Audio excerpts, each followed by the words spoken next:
জুলাই গণ অভ্যুত্থানে পাওয়া স্বাধীনতা অক্ষুণ্ণ রাখতে সব শ্রেণী পেশার মানুষের পাশাপাশি শিক্ষকদেরও সচেতন আচরণ করতে হবে বলে মন্তব্য করেছেন শিক্ষা উপদেষ্টা সিআর আবরার।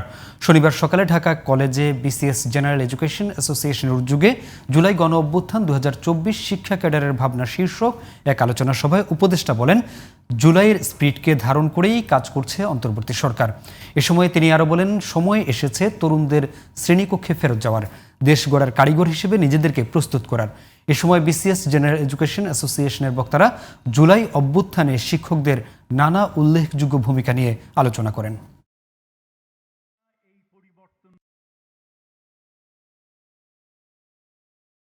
ছাত্রদের নেতৃত্বে যে পরিবর্তন ঘটেছিল তার ফল আমরা এখন ভোগ করছি। আমরা যখন কাজে যাই, বেড়াতে যাই, দেয়ালে যে লিখনগুলো, এই যে গ্রাফিটিগুলো, তরুণের কি আকাঙ্ক্ষা, সেই আকাঙ্ক্ষাগুলো সেখানে পরিষ্কারভাবে লেখা আছে।